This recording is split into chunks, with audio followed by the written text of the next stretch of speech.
Como sempre, começamos o nosso programa invocando a Santíssima Virgem Maria e o Santo Padre Pio de Pietrelcina, para que roguem a Deus, Pai, Filho e Espírito Santo, que nenhuma injustiça se cometa nesse programa. Então, eu queria primeiro lembrar vocês do curso Introdução ao Método Filosófico, que vai ser realizado aqui em Coronel Heights, na Virgínia, de 29 de setembro a 4 de outubro.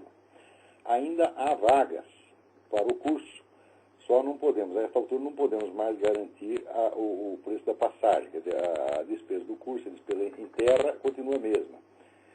Mas nessa altura, embora ainda exista vagas para o curso, não há mais vagas para o mesmo voo. Então, vai haver uma pequena diferença no preço da passagem. Vocês podem se informar pelos telefones 041 9974 4443, 041 3362 0200 ou 041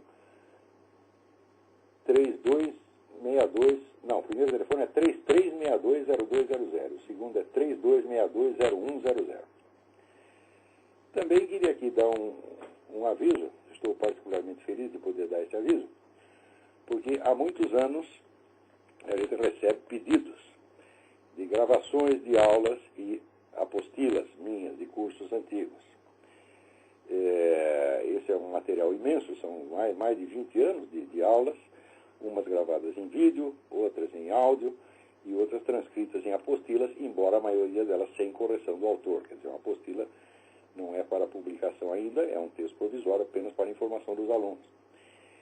E esse material imenso, finalmente, agora estará à disposição, né, dos alunos e visitantes no novo site que estamos inaugurando hoje, agora mesmo, nesse momento, que é o Seminário de Filosofia, que é, então, uma divisão, uma extensão do meu site, www.olavodecarvalho.org. O endereço do site é www.seminariodefilosofia.org. Então, quem os interessados, entra lá no site e vão se inscrever, pagar uma taxazinha ridícula, que é só de manutenção, que é R$ 35 reais por mês, ou R$35 ou $20, é a mesma coisa. E imediatamente receberão uma senha para ter acesso aos materiais lá. Então, todo mês nós vamos colocar lá pelo menos 5 ou 6 materiais novos. Alguns áudios, alguns vídeos e algumas apostilas. E isso tudo, cada mês, o material do mês anterior passa para o arquivo, onde poderá continuar sendo descarregado. Você pode ouvir online, assistir online, ou pode copiar para o seu computador com o compromisso formal de você não distribuir cópias disso. Então, todo mês entra um material novo. Quer dizer, novo não, é material, todo esse material velho, mas será ali divulgado pela primeira vez fora da sala de aula. E também, uma vez por mês, eu farei uma aula especial, nova, para os membros do site. Então, por R$ 35 por mês, você vai ter acesso a cursos que eu dei 20, 30 anos atrás. Nós começamos com um material não tão velho, começamos com um material de 2000, um curso de 2002, que foi dado em Curitiba, onde as aulas eram de 6 horas, 8 horas, algumas 10 horas de duração, em várias etapas. Todo este primeiro material que está lá do curso de Curitiba são vários arquivos, eles completam 6 horas de duração. E tem mais lá a apostila de um curso que eu dei no Instituto Goethe, em Salvador, Bahia, um curso sobre a arte de estudar, e mais 2 apostilas sobre a vida intelectual. Então, esse é o material deste mês.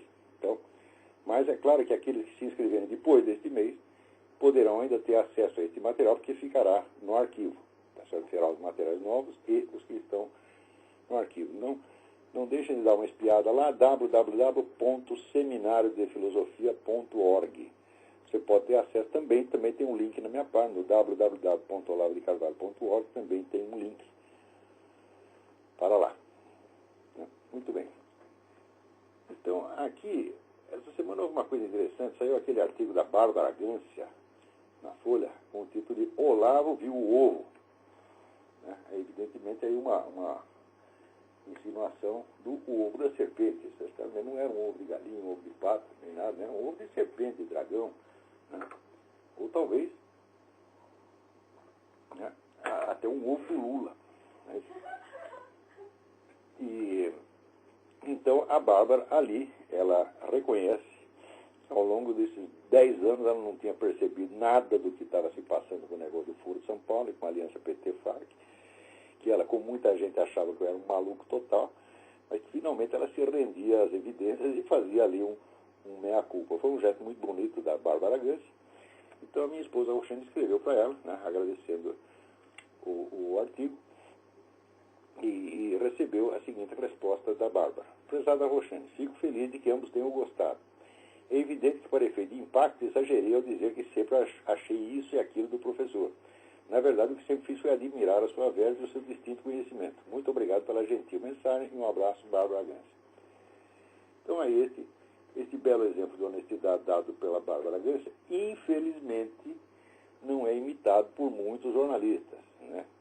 E não é imitado, não é porque os camaradas sejam burros. Alguns são, de fato, burros, tá certo? Mas vocês nunca podem esquecer aquele dado que saiu no Jornal do Brasil em 3 de maio de 1993, em que, naquela época, a diretoria da CUT já reconhecia que havia 800 jornalistas na folha de pagamento da CUT. Para que a CUT precisa de 800 jornalistas? 800 jornalistas dá para você tirar uma edição diária da Folha de São Paulo, mais uma do Globo e fazer mais uns 3 programas de rádio. Tá certo? E ainda vai sobrar. Agora, a CUT não edita nem mesmo, né, um jornalzinho semanal. Então, para que precisa de 800 jornalistas? É evidente que não é para fazer jornais para a CUT. Tá certo? É para não fazer jornalismo nos seus próprios locais de trabalho. E eles, então, né, obedecendo fielmente o compromisso assumido com os seus patrões, eles ficam quietos na hora que tem que ficar, e como dizia o velho, né, jornalista brasileiro Gondim da Fonseca, o jornal ganha pela notícia que não sai. Às vezes não é o jornal que ganha, mas o jornalista ganha. Né? Então, não sei se essas pessoas que eu vou mencionar agora estão na folha de pagamento da CUT. Espero que, sinceramente, que não estejam. Espero, sinceramente, que estejam agindo apenas por burrice. Hoje em dia, você esperar que um sujeito seja burro é o melhor que você pode pensar dele. Porque você tem que ver, ou é um canalha total, filho da puta, nojento, ou então é burro. Então, eu espero que seja por burrice. Porque o seu Alexandre Ultramari, né, que é um homem que é o chefe de reportagem lá da Veja, ele fez essa semana uma matéria dizendo que naqueles materiais colhidos no laptop lá das Farc, né, não havia nenhuma prova de que o Gilberto Carvalho, não é meu parente, Gilberto Carvalho, chefe de gabinete do Lula, houvesse ajudado a narcoguerrilha de maneira alguma, que ele já está limpando a barra do Gilberto Carvalho. Olha, o Gilberto Carvalho era membro do conselho editorial da revista América Livre, que é uma revista comunista pra caramba, publicada em parceria com as Farc. Quer dizer, você fazer uma revista com os fulanos, defendendo os seus interesses comuns, os seus planos comuns, sua estratégia comum, não é ajudá-los? O que é isso? Se não é ajudar, é o quê? É atrapalhar? Mas ficar neutro é que não é. Então, na verdade, este dado não está no laptop, né? Esse dado já era anterior, esse dado está publicado lá no site da América Livre, né? Vocês põem ali no Google, América Livre, daí você vai cair lá num site que é feito, aliás, por uma rede espanhola que está conectada a mais de 1000 organizações comunistas no mundo. O negócio é uma potência, tem dinheiro que não acaba mais, né? E, inclusive, ali você descobre alguns grupos, né, revolucionários no Brasil que você jamais suspeitaria a existência. Por exemplo, tem um grupo lá chamado Sabotagem, dedicado exclusivamente, vamos dizer, a sabotar a legislação de direitos autorais. Fazer pirataria, distribuir programas de pirataria, porque isso aí é corroer o capitalismo. Tem até isso, tem até esse tipo de canalha lá, né, com o seu site lá na rede. A rede chama Nodo 50. Né? Mas eu não tenho aqui o endereço certo da parte da América Livre, mas peraí, eu vou achar aqui. Já digo já. Aqui, www.nodo50 com número com algarismo 50.org, /América Libre. Vão lá que vocês vão achar essa revista. E na revista tem coisas muitíssimo interessantes, né? Não só ali comprova que o seu Gilberto Carvalho está fazendo a revista em parceria com a turma das Farc, com o Raul Reis, mas tem uns detalhes muito interessantes que, veja, em 2003, já fazia 2 anos, que o Fernandinho Beiramar havia confessado que vendia armas, que ele trazia armas do Líbano, comprava armas do Líbano, trazia e trocava essas armas com a turma das Farc, em troca de cocaína para distribuir no mercado brasileiro. Ele traz 200 toneladas de cocaína, a maior parte é para o mercado brasileiro e já sobrava um pouco aqui para o mercado americano. Ele tinha confessado isso em 2001. Em 2003, teve um seminário internacional dessa revista América Libre, que foi em São Paulo. E desse seminário participaram o vice-presidente do PT, Walter Pomar, né, o seu Emir Sader e vários desses intelectuais que agora aí estão brilhando nesses encontros com o Lula. Quer dizer, o próprio vice-presidente do partido está lá. E quem mais estava lá? Estava lá o Raul Reis. Raul Reis é aquele comandante das Farc que, um pouco antes, havia dado uma entrevista dizendo, à Folha de São Paulo, dizendo que o principal contato das Farc no Brasil era o PT, e dentro do PT, especialmente a pessoa do seu Emir Sader, que era o maior teórico petista. Então, como é que o PT não tem contato direto com essa gente das Farc? Agora, inventaram também a história, né, o governo está com a história, e tem muita gente que defende, da turminha aí, ou os que estão na folha de pagamento da CUT, até os que não estão nela, que fazem isso de graça, fazem isso por bondade e generosidade, né? Eles estão todos endossando essa coisa de que o PT só teve contato com as Farc por motivo humanitário, porque estava preocupado com os reféns, coitadinhos, que estão lá presos, né? Na Farc são 3.000 reféns, né? Primeiro publicaram que era 200, depois subiu para 700, agora está em 3.000, né? Eu sei que é 3.000 mesmo, se não mais. Então, o PT estava assim, condoído desses reféns, o Lula chorava todas as noites, né? Ele acordava de madrugada, Marisa, não aguento mais, estou preocupado com os reféns, né? Então, o PT só teve algum contato com as Farc por motivos humanitários. Agora é o seguinte, a gente tem 18 anos de atas de assembleias e grupos de trabalho do Foro de São Paulo. Dá mais de 1.000 páginas. E você tem aí 21 números da revista América Libre, que é uma outra estrutura. A revista América Libre fazia o seu próprio seminário, seus próprios encontros internacionais, reunir toda essa putada lá. Eu li tudo. Não tem uma palavrinha a favor dos coitados dos reféns. Quer dizer, se estiver tão preocupado, né? Está preocupado com os reféns, então por que você não fala alguma coisinha com aquele que os mantém prisioneiros, né? Todas essas oportunidades, o Lula lá durante os 16 anos presidiu essa merda, né? Não apenas não falou nenhuma palavra a favor dos reféns, mas não disse uma única palavra contra o terrorismo. Agora, essa história de dizer, não, nós somos contra o terrorismo, etc. Ora, até inventaram, esse Marco Aurélio Garcia, que é mentiroso, que é a peste. Né? Não, mas as Farc queriam contato com o Lula, mas nós não deixamos porque nós somos contra o terrorismo. Eu digo, olha, mas que coisa. Nessa época, eles não consideravam as Farc terroristas. Eles diziam, oficialmente a Farc não é terrorista. Se a Farc não é terrorista, por que você vai evitar contato com eles por ser contra o terrorismo? Olha, essa gente inventa cada mentira, mas é tão pueril. Mas aqui dá vontade, sabe, de bater na cara. Esse Marco Aurélio Garcia merece os tapas na cara ou na bunda. Vai ser difícil você distinguir o que é cara e o que é bunda, mas porque você vê alguma coisa, dá umas palmadas lá, por via da dúvida, né?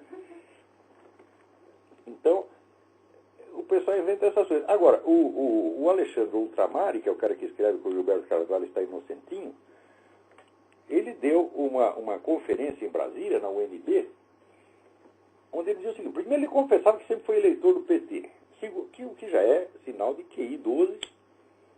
Quer dizer, quem é eleitor do PT, ou é por esperteza, porque está levando algum, ou é porque é burro. Isso não tem, como diz o latim, tertium non datur, não tem a terceira hipótese. Né? Então, o Alexandre Ultramari, que cabe numa dessas duas classificações, o é esperto e desonesto, é honesto e burro, ele sempre foi eleitor do PT, e ali ele dizia, Nós nunca cobrimos as reuniões do Foro de São Paulo porque achamos que não tinha a menor importância. E olha, primeiro que um jornalista profissional dizer isso é uma coisa absolutamente inadmissível. O Foro de São Paulo é a maior organização política que já existiu em toda a história do continente latino-americano. Ele reúne lá uns meia dúzia de chefes de Estado, tá certo? Mais de uma centena de partidos comunistas e organizações de narcotraficantes, guerrilheiros, sequestradores, etc. Quer dizer, é uma coisa de um poder como jamais houve na América Latina. Como é que um jornalista vai dizer que isso não tem importância? Uma reunião do Foro de São Paulo tem muito mais importância do que qualquer reunião do Congresso Nacional, ou do que qualquer Assembleia do PT. Porque o PT não é assim, não. Um componente, o PT era um centésimo do Foro de São Paulo. Quer dizer, um jornalista que diz uma coisa dessa tem que ser demitido na mesma hora. Porque se ele disse isso por incompetência, então é um excesso de incompetência absolutamente inadmissível. Isso é a mesma coisa. Você imagina que nos anos, digamos, nos anos 20 e 30, alguém dissesse, né, um sujeito fizesse a cobertura das reuniões do Partido Comunista, digamos, na França ou na Alemanha, mas depois tem a reunião da Internacional Comunista e ele diz, isso não tem nenhuma importância. Eu digo, mas se uma reunião de um Partido Comunista tem, como é que a reunião de todos eles pode não ter? Isso, em termos jornalísticos, é tão absurdo que não merece discussão. Então, olha aqui, seu Alexandre Ultramare, a sua competência profissional, eu cuspo nela, você está entendendo? Você não é jornalista de jeito nenhum, você é um amador, um moleque irresponsável, na melhor das hipóteses, porque se você sabe que o que você falou é um absurdo, e se você escondeu isso de propósito, então você é um canalha. Eu prefiro acreditar que tu é apenas um moleque irresponsável. E esse moleque irresponsável foi chefe da sucursal de Brasília, ou chefe de reportagem da Veja. É ainda. E ele que escreveu a matéria essa semana, né, tentando limpar a barra aí do Gilberto Carvalho, que não é limpável. Porque essa revista circulou desde 1994, com o senhor Gilberto Carvalho lá no Conselho Editorial, junto com o Emir Sader e junto com o Raul Reis, com o Manuel Marulanda, com aquela putada toda. Né? Então, como é que isso aí não é ajudar? Né? Experimenta, usa um pouco a imaginação. Né? O senhor chega para mim e diz, olha aqui, o senhor lá, vamos fazer uma revista, fazendo propaganda das nossas ideias para nós tomar o poder. E nós fazemos uma revista. Nós não estamos nos ajudando uns aos outros? O que é isso, porra? Né? Daí também, né, também descubro mais uma coisa. Vocês se lembram daquele tal de seu Luiz Felipe de Alencastro, que é o sujeito que veio aqui nos Estados Unidos fazer uma conferência no Council on Foreign Relations, é o maior think tank da América. O Council on Foreign Relations é conhecido como a antessala da presidência da República. De todos os presidentes americanos das últimas 5 ou 6 décadas, só um não era membro do SFR, que era o Bill Clinton. Mas ele não era membro, mas ele era empregadinho. O que os caras mandavam fazer, ele fazia. Por quê? Porque aquilo aí, ali reúne todas as lideranças políticas dos dois partidos e mais uns 200 milionários. Os donos de mídia. Espera aí, tem alguém na linha. Alô? Quem está na linha? Alô? Alô? Alô, quem é? Olá, você está me escutando? Perfeitamente. Aqui é o Thiago, Olavo. Tiago, tudo bem? Tudo bem, Olavo? Agora falando do Foro de São Paulo, depois de 2 anos, né? Peraí que a sua ligação... Saiu, né? Peraí, sua ligação piorou agora, tá tudo entrecortado. Fala devagarzinho. Peraí. Melhorou agora? Melhorou.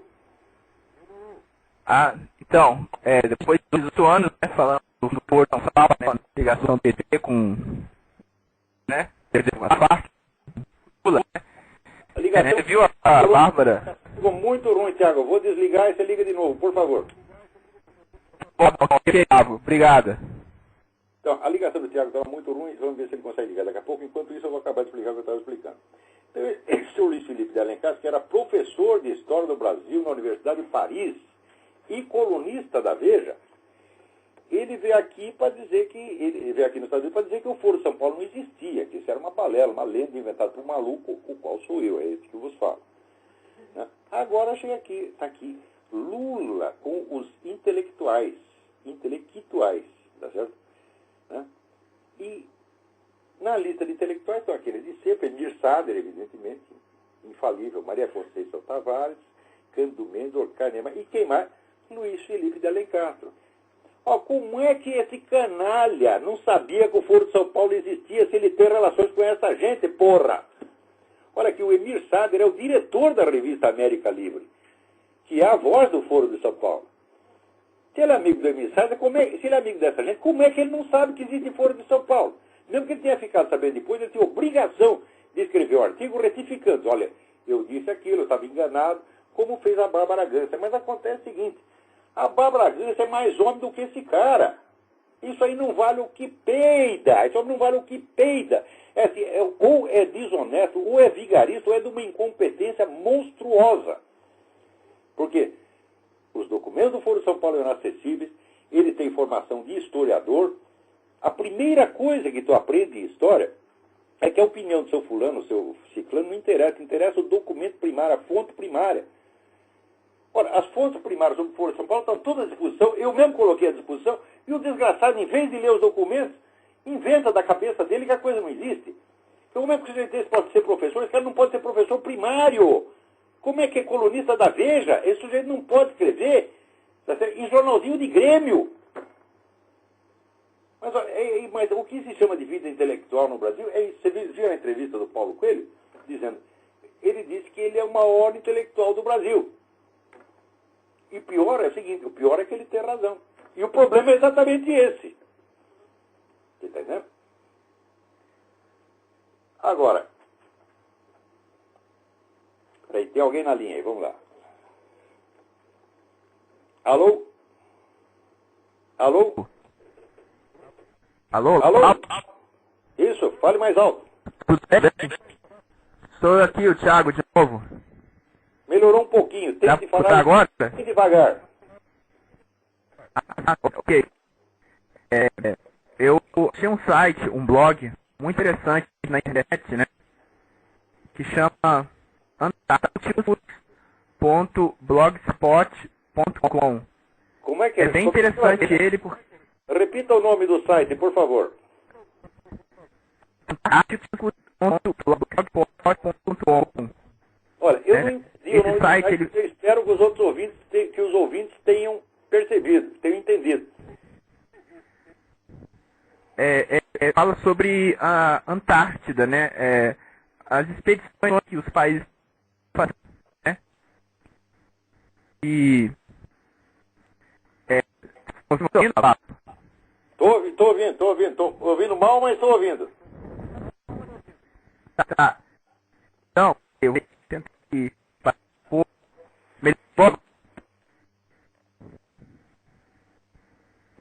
Alô? Melhorou agora? Alô? Alô? Alô, professor, melhorou agora ou não? Melhorou.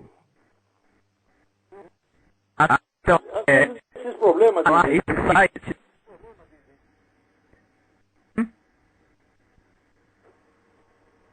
Olha, tá impossível essa ligação. Alô?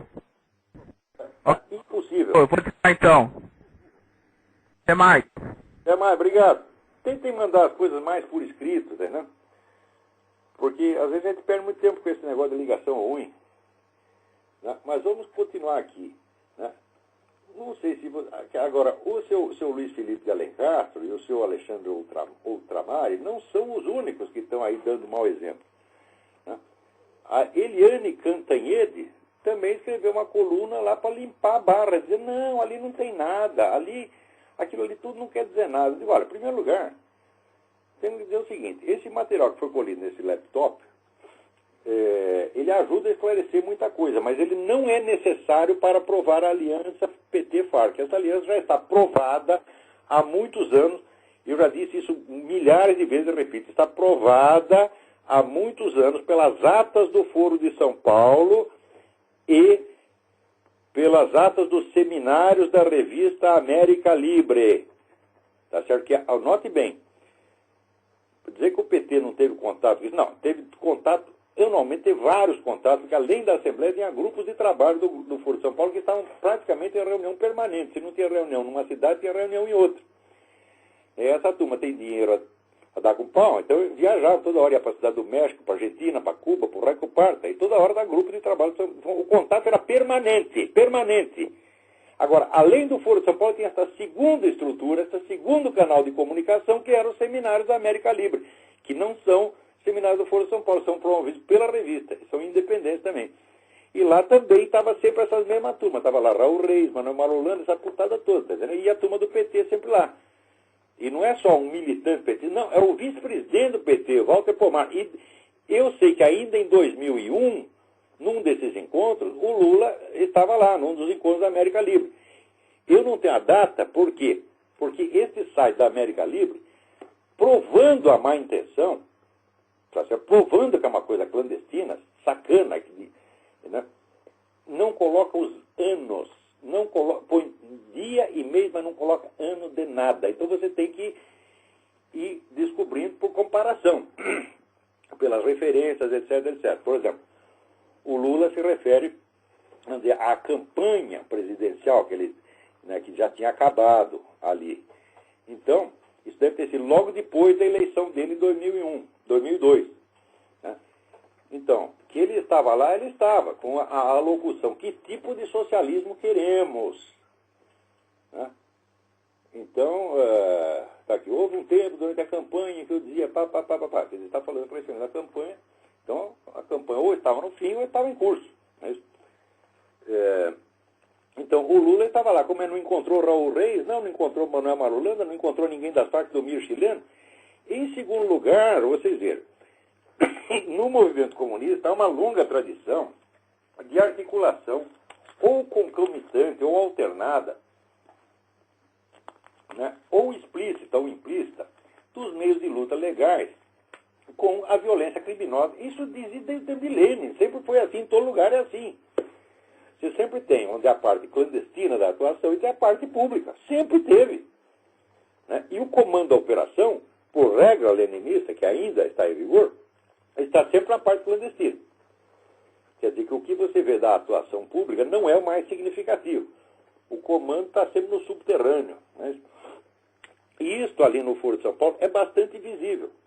Porque enquanto eles estavam fazendo essas campanhas, etc., prosseguiam o narcotráfico, sequestros, assassinatos, contrabando de armas, etc, etc. Ao mesmo tempo que prosseguia isso, a outra parte, que é a parte legal e aparentemente decente, o que fazia?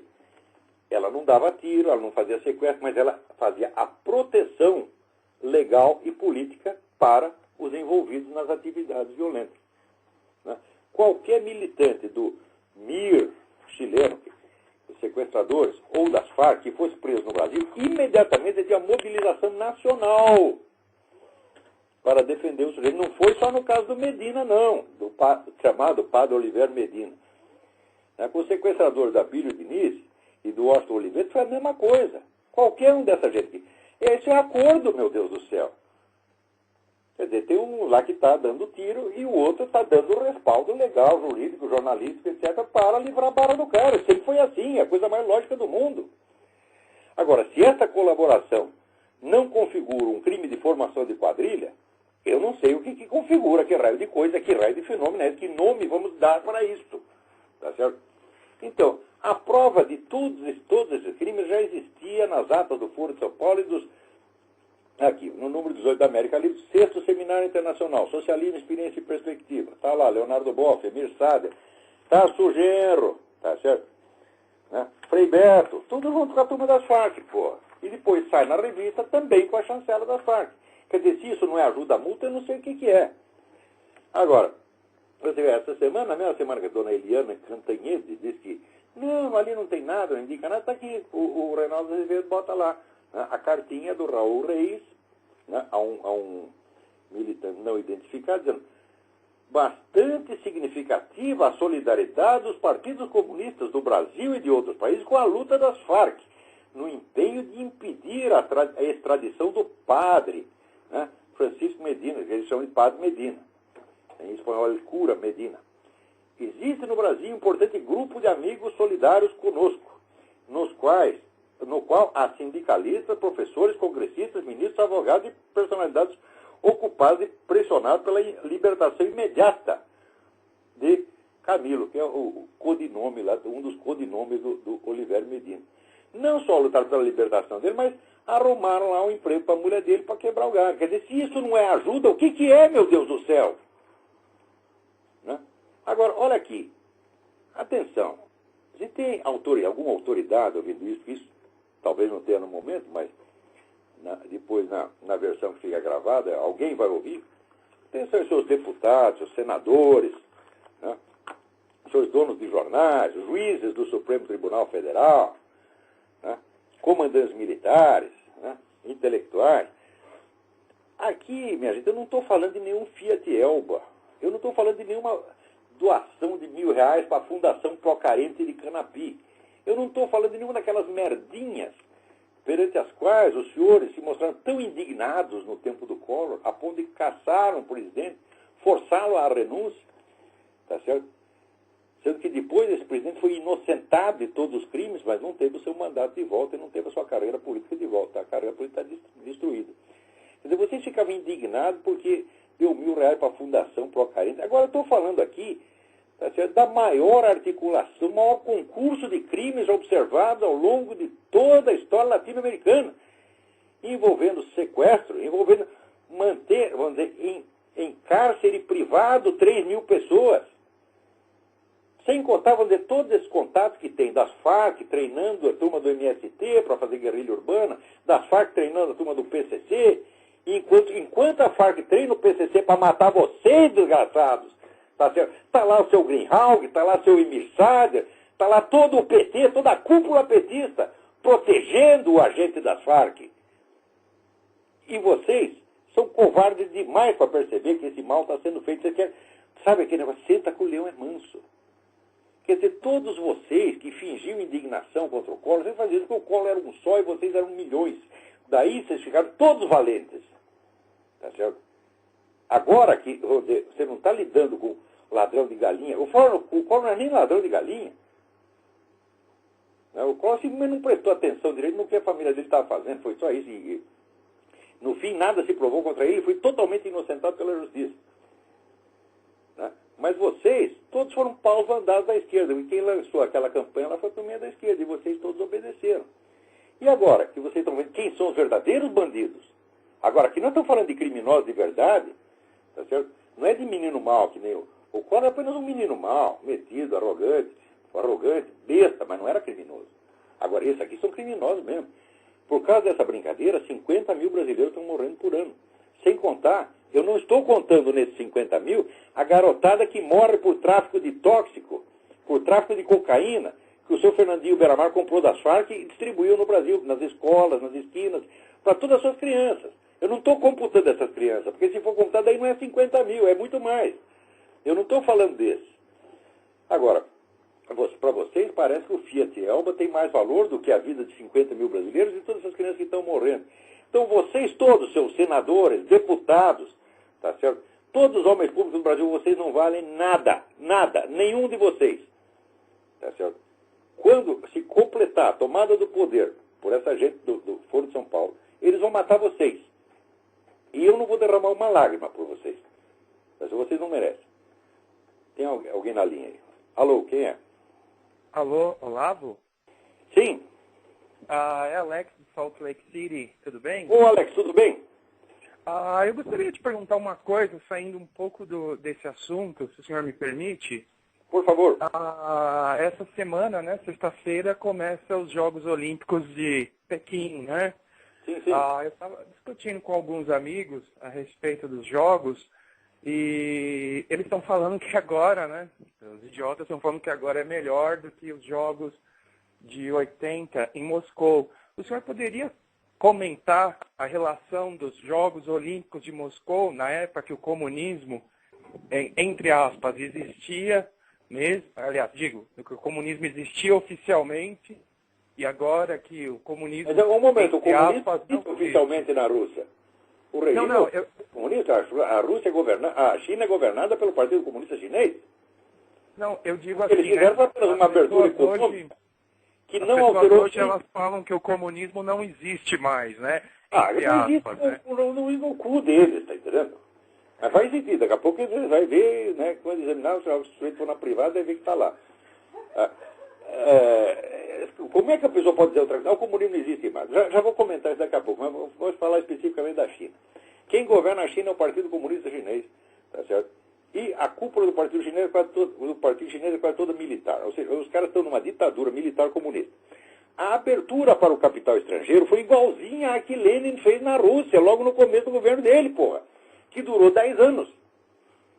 Né? Na China está durando um pouco mais. Ela começa na meados de 90 e se prolongou até agora. E está servindo para os comunistas se encher de dinheiro, tá certo? E deixar a população na miséria como sempre, vivendo sob uma tirania sangrenta como sempre foi. Não mudou absolutamente nada. Agora, no Brasil e no mundo está cheio de liberais. Sabe o que é liberal? Liberal é a pior raça que existe. Porque essa turma liberal, eles só pensam em dinheiro. Então eles acham assim, se abriu para o capital, logo vem, para abrir para o capital estrangeiro, logo vem a liberdade. Como? Você já faz 18 anos que o negócio está assim, não abriu nada. Se abrir para o capital estrangeiro trouxesse liberdade, jamais teria havido a ditadura comunista na Rússia. Porque Lenin, a primeira coisa que ele fez foi a chamada NEP, Nova Economia Política, que abriu para o capital estrangeiro e permitiu a propriedade privada. Ao mesmo tempo que ele fazia a economia, ele estava montando o esquema de opressão política através do partido, que é exatamente o que estão fazendo no Brasil. Quanto mais abre a economia, mais concentra o poder na mão do PT, porra. Vocês não estão vendo? Isso é clássico no comunismo. Agora, liberal, o que faz? Eles querem dar a impressão assim, eles usaram eles têm um jargão, né? Uma gíria, um vocabulário que diz assim, nós temos que dar a impressão que nós somos mais progressistas do que o comunismo. Então nós representamos o progresso, e eles representam um atraso. Eles são os dinossauros.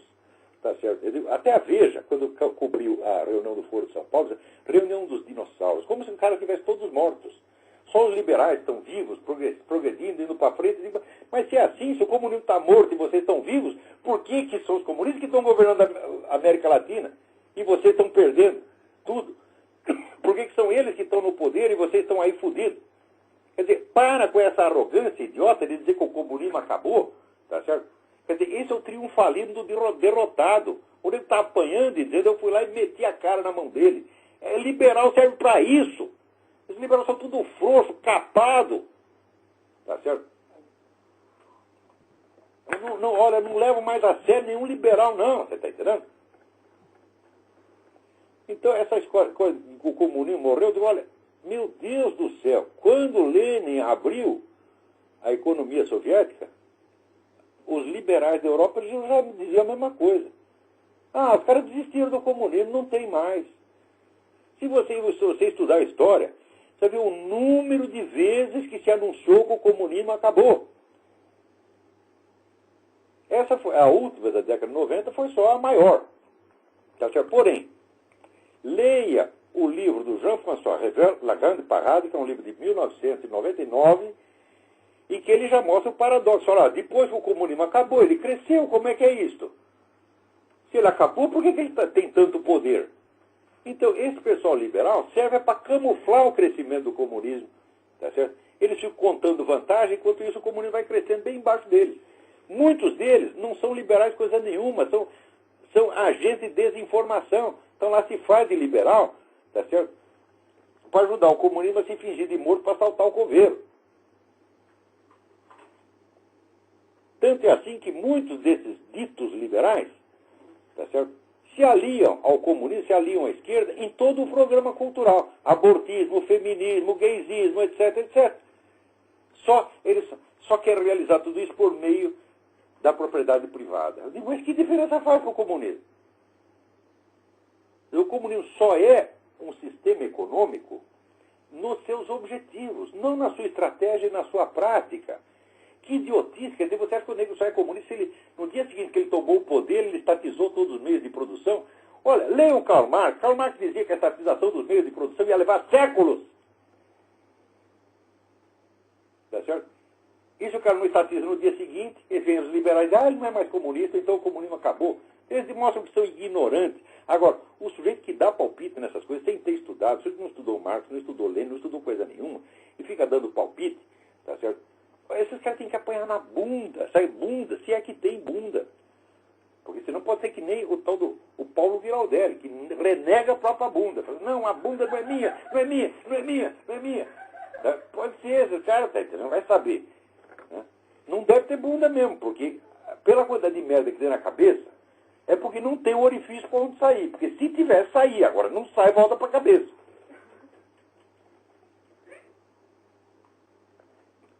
Agora aqui, ó, outra frescura que tem no Brasil, frescura, vamos lá, outra frescura. Está aqui, o seu Tarso Genro está negando que, com esse negócio de instaurar uma audiência pública para definir responsabilidades civis e criminais de agentes do Estado que praticaram crimes de tortura durante a ditadura, ele diz que isso não é revanchismo de maneira alguma. Né? E os militares ficam dizendo, não, é revanchismo, é revanchismo. Pela primeira vez, eu sou obrigado a concordar com o seu Tarso Genro. Isso não é revanchismo de maneira alguma. Se fosse mero revanchismo, seria uma coisa moralmente deplorável, mas não teria grande importância, seria apenas uma vingancinha. Isso não é revanchismo. Isso é uma obra de engenharia, isso é uma obra estratégica de enorme importância para destruir e subjugar as Forças Armadas. Tá certo? Desmoralizar, bater tanto na turma das Forças Armadas, bater tanto que o sujeito acaba se apaixonando. Tá certo? Né?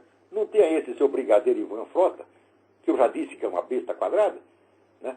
Que ele, para proteger a Amazônia, ele foi lá buscar contato com as Farc, quer fazer aliança com as Farc e Hugo Chávez, para fazer a guerra do povo inteiro contra o Império Americano. Como se quem está na Amazônia fosse os Estados Unidos e não a ONU.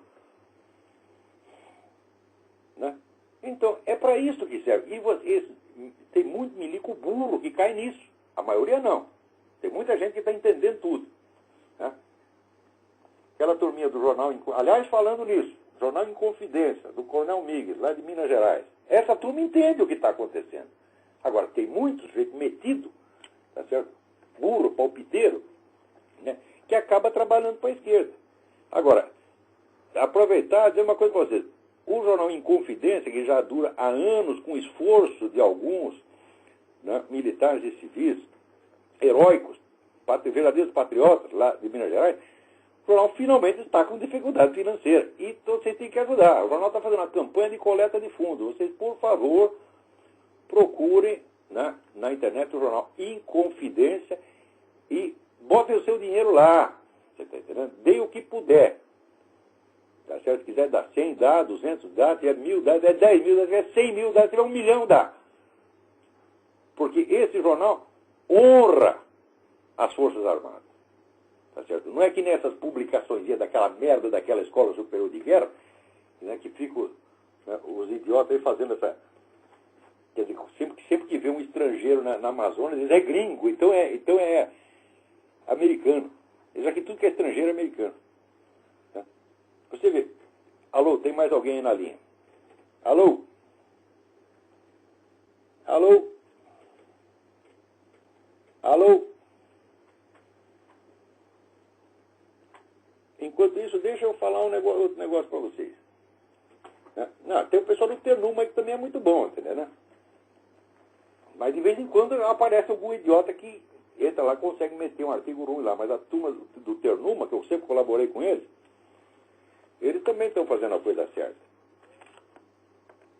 Agora, note bem, aqui, você vê como é que funciona essa coisa anti-americana no Brasil. Eu digo, existe na mídia brasileira desinformantes profissionais. Por exemplo, a gente fala de desinformação, hoje em dia o pessoal já diluiu o sentido da palavra desinformação. Qualquer informação que está errada ou inexata, porque eles não gostam de desinformação. Não, desinformação é um termo técnico inventado pelos comunistas para ilustrar o uso sistemático da mídia, tá certo? Como veiculadora de informações falsas para órgãos de governo, de modo a manipular decisões políticas. Não é só para enganar povão, não. Então aqui, o leitor aqui, o Landvele Lucena, tá certo? Me manda aqui uma matéria. A matéria já é velha, mas vale a pena comentar. Saiu na coluna do Boechat, em 2007. General americano Patrick Hughes ameaça intervenção na Amazônia brasileira por questões ambientais. E daí está lá na www.meioambientehoje.com.br. Segundo informou o jornalista Ricardo Boechat, inicialmente no programa Bom Dia Brasil da TV Globo, e confirmando depois em matéria publicada em O Globo, aspas, uma plateia de professores do Instituto de Tecnologia de Massachusetts presenciou na quinta-feira passada um momento histórico. Pela primeira vez, uma autoridade do alto escalão dos Estados Unidos defendeu em público a intervenção militar norte-americana na Amazônia. A autoridade em questão foi ninguém menos que o general Patrick Hughes, atual diretor da Agência de Inteligência das Forças Armadas Norte-Americanas, Defense Intelligence Agency, DIA. Bom, muito bem.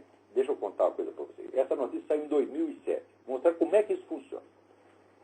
Em 2007, já fazia anos que o general Patrick Hughes tinha saído da DIA e tinha sido transferido para a Homeland Security, Segurança Interna, onde ele não dá nem meio palpite em matéria de política externa.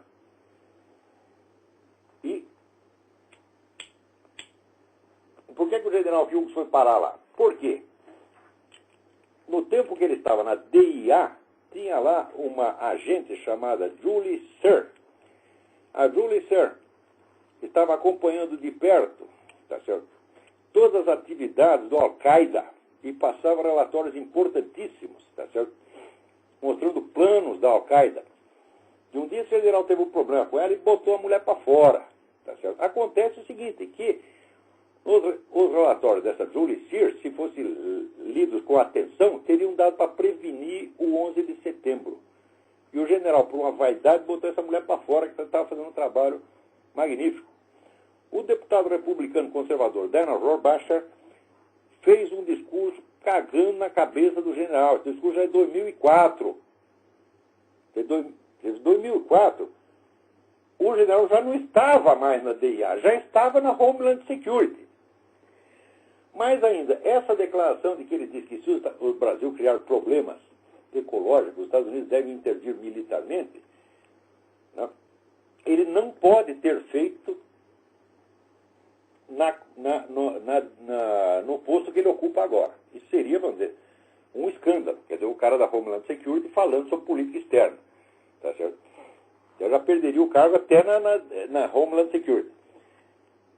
Mas acontece que, você procurando direitinho essa afirmação, você vê que ela já era citada em trabalhos acadêmicos de 2001. Quer dizer, o neguinho falou isso antes de 2001. E em 2007 sai no Brasil dizendo que o cara falou semana passada. Ou seja, o general já tinha perdido qualquer autoridade na política externa, já estava removido da Homeland Security, e já fazia pelo menos 7 anos que ele tinha falado isso. Isso é o que se chama de desinformação. Várias vezes. Tá certo? E eu já peguei turma da mídia brasileira fazendo isso, deslocando data para mudar o sentido dos acontecimentos. E é sempre no sentido anti-americano. Eu peguei um artigo daquele cidadão, seu Maierovitch, que era o homem lá da polícia, das drogas, e fazia exatamente isso, deslocava, pegava uma declaração do sujeito da...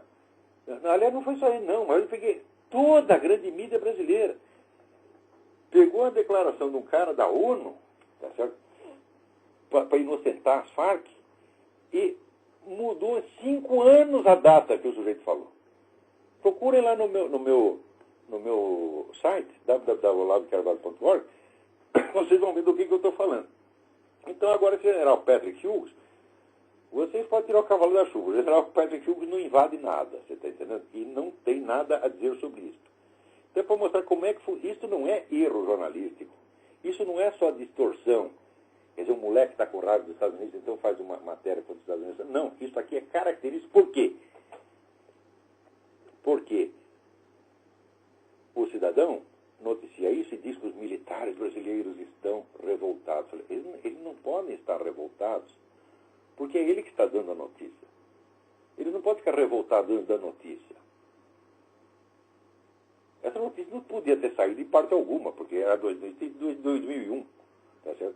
E como é que eles iam estar revoltados, né, com o fato que não aconteceu? Né? Então, isso aí é desinformação. Um dia eu vou dar a lista de todas as pessoas que fazem essas coisas na mídia brasileira. Eu vou dar o nome deles um por um e mostrar todos os casos que fizeram. Isso é desinformação.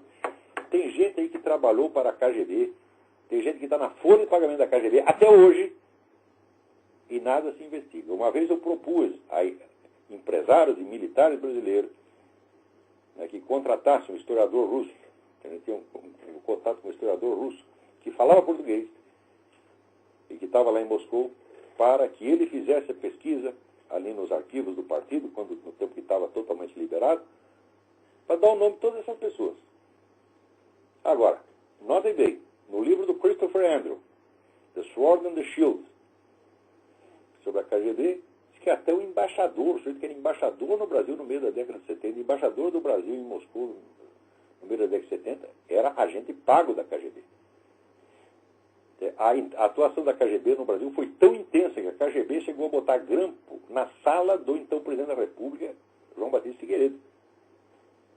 Agora, o pessoal fala da CIA, quando você diz, me dê o nome de um agente da CIA lotado no Brasil, não aparece um. Alô, quem é? Alô? Alô? Alô, Olavo? Eu? Aqui é o Guilherme de Campinas, tudo bom? Tudo bem? Tranquilo, Olavo. Seguinte, Diga. eu comprei recentemente o livro Insight, do Bernard Lonergan. Isso é uma maravilha. Só que o livro é muito abrangente. Eu queria algumas dicas, um plano de estudo para abordá-lo, para encarar esse livro. Olha, eu sugiro o seguinte, você comece com o livro Knowledge and Being, Conhecimento e Ser, que é, vamos dizer, um resumo explicativo que o Lonergan fez do Insight. O Insight é, sobretudo, uma sequência de exercícios. E não basta ler, você tem que fazer os exercícios do livro para entender onde é que o Lonergan quer chegar. O que ele quer mostrar para você é por que a inteligência intelige. Por que nós não somos tudo burro que nem o Alexandre Outramare e a Eliane Cantanhede. Ele quer explicar esse milagre da inteligência humana, né? E ele faz isso através de uma sequência de práticas e exercícios. É por isso, o livro não é obscuro. O livro é difícil porque você tem que fazer as práticas. E o livro tem 1000 páginas. Então, vamos dizer, olha, você levar 2 anos para você ler o Insight do Lonergan, você não fica complexado com isso, não. Agora, no Knowledge and Being é um livro teórico, onde ele explica esse empreendimento. Então, é melhor começar por aí. Ajudou em alguma coisa a minha explicação? Ajudou bastante. Eu mando um abraço aqui do pessoal aqui da vigilanciademocrática.org para você e para sua família. Boa sorte. Muito obrigado. Boa sorte para todos vocês. Não esqueça de visitar o meu site do Seminário de Filosofia.org e não esqueça de dar uma ajuda para a turma do Inconfidência. São os maiores patriotas do Brasil. Ok, Olavo. Muito obrigado. Obrigado, viu? Agora, tem aqui um cidadão que me pergunta assim, uma coisa interessante. Ele pergunta, mas afinal de contas, por que foi... Eu estou procurando aqui o e-mail dele, não acho o nome, pô. Mas ele vai saber que é dele que eu estou falando. Ele me pergunta, afinal de contas, por que você deixou de ser militante esquerdista? Como é que você... aqui. É o João Cláudio. Esse outro programa, o senhor dizia que quando era esquerdista, mentia para si mesmo, que depois de 40 anos a situação mudou.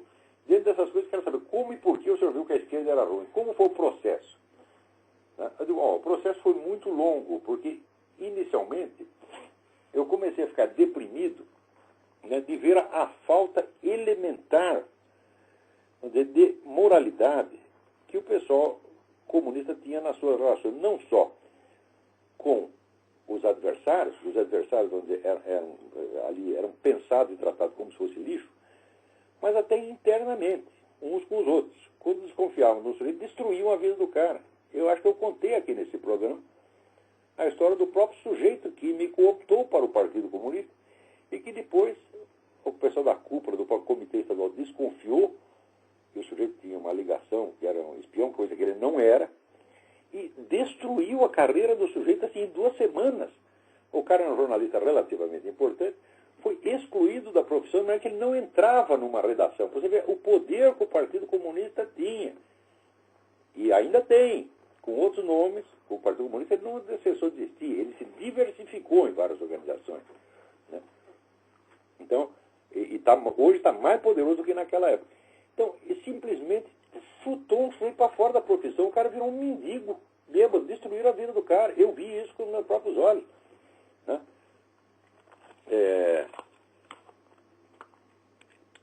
Mas, inicialmente, eu só me afastei do partido. Falei, eu me afastar, eu não fiquei contra. Eu me afastei e falei, não, eu vou para casa pensar. Né? E foi daí que eu comecei. Ali eu falei, bom, em primeiro lugar eu tinha que completar os meus próprios estudos de marxismo. Eu não conheço outra pessoa que estivesse no partido naquela época, com 2 exceções, que uma era o velho Nabor Caire de Brito, que a gente chamava do capitão, e eu tenho um rapaz chamado Roberto Negrão de Lima, que era neto do governador do Rio. Só essas 3 pessoas estudavam. O resto era tudo Emir Saad, era tudo chutador. Tá, mas ele estudava para valer. Tá certo? Então, completando ali o que eu precisava para me informar do marxismo, eu falei, bom, agora vamos ver a crítica do marxismo, vamos estudar o que tem do outro lado, vamos estudar os autores reacionários, etc, etc. Não com o espírito comunista, porque comunista não, nós precisamos estudar para conhecer a mentalidade do adversário, para poder mais facilmente vencê-lo. E pela primeira vez eu falei, não, eu vou ler, não com a simples ideia de pegar o truque do cara para poder acabar com ele, eu vou botar os dois lado a lado e vamos fazer um julgamento justo. E é só você experimentar fazer isso, experimente dar credibilidade ao argumento do adversário, como você dá ao do seu lado. Tá certo? Dá a mesma credibilidade. Nem a favor, você vai ver assim que não sobra nada do comunismo. Nada. Primeiro não sobra nada do marxismo. Quer dizer, o marxismo como análise histórica, como filosofia, é uma verdadeira bosta, é charlatanice do começo até o fim. Nada se sustenta ali. Não estou querendo dizer que Karl Marx fosse burro, não. Era um homem grande talento, só que era um sociopata, mentiroso, perverso, e que sofria do delírio de interpretação, que fala o famoso doutor Paul Serrier. Delírio de interpretação é uma forma de loucura, que o sujeito não tem perturbações sensoriais, ele não vê coisas. O que ele vê são coisas que existem. Só que na hora de articular, ele articula de maneira fantasiosa. Tá certo? Então, por exemplo, a simples crítica da escola austríaca à economia marxista é você ler aquilo e você nunca mais se ilude com aquilo. Porque acontece o que aconteceu com o Eric Wegener. Né? Eric Wegener diz, ele leu o Capital e virou marxista. Daí no semestre seguinte ele teve umas aulas de economia política e curou disso em 3 meses. Tá certo? Eu não curei 3 meses, eu levei anos. Tá certo? Mas, por exemplo, o livro do Ludwig von Mises, Socialismo, a análise econômica e sociológica, fala, não sobra pedra sobre pedra, é impossível. O livro do Eugen von Böhm-Bawerk sobre a teoria da mais-valia, que a base, o pilar do marxismo, você vê que aquela teoria não tem pé nem cabeça. E assim por diante. Depois a gente vai lendo os documentários das pessoas que fugiram da União Soviética, os relatos de ex-militantes, etc. E fica vendo que a coisa, não só a teoria é errada e absurda, mas ela é monstruosa, é intrinsecamente mentirosa. E no fim você acaba vendo, a significação de mais como é que se diz? Significação mais alta que a coisa tem, que é realmente isso aí tudo sai de seitas demoníacas antigas. A origem do marxismo é a origem de seita satânica mesmo, não é outra coisa. Quer dizer, lê o livro do rabino Marvin Antelman, que Eliminate the Opiate, e você vai ver o que foi. É a origem de heresiarcas, tá certo? De dentro do judaísmo, os caras dissidentes do judaísmo, que criaram o judaísmo do B para fuder com o judaísmo. Esses caras eram os antepassados ideológicos de Karl Marx. E como é que a gente vai levar a sério essa porcaria? Isso é lixo. Mas eu levei muito tempo para entender isso. Peraí, tem mais um telefone, vamos ver se dá tempo de atender. Alô? Olavo? Eu? Olavo, boa noite. Boa noite. Fabrício, de Belo Horizonte. Fabrício, tudo bem? Joia, Olavo.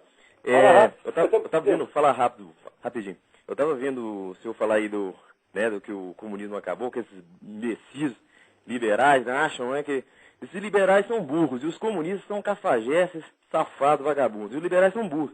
Que no próprio livro aqui do Volkogonov, na biografia sobre o Stalin, ele já fala lá, na página 112, que o Lenin foi o inventor com a NEP do socialismo de mercado, entre aspas. Exatamente. Quer dizer, esse povo é tudo imbecil, esses liberais, acham que é só mudando a economia. Todos estão interessados em ganhar dinheiro com isso, porra. Exatamente. Vamos investir na China, vamos encher o cu de dinheiro. O chinês tem Exato. porra. É assim que eles pensam. Exatamente. Olá, um abraço. Sempre assista seus programas, leia os seus textos. Bem lembrado aí, Dmitry Volkogonov, a biografia do Stalin. Que página que você falou? 112, ele fala lá do socialismo de 112 mercado. é a edição brasileira, procure lá. Edição brasileira, do livro Stalin, o volume 1. Muito interessante. Obrigado pela ajuda. Tchau, Olavo. Um abraço, fique com Deus. Você aqui em também. Belo Horizonte, aqui nós acompanhando aqui sua filosofia aqui sempre.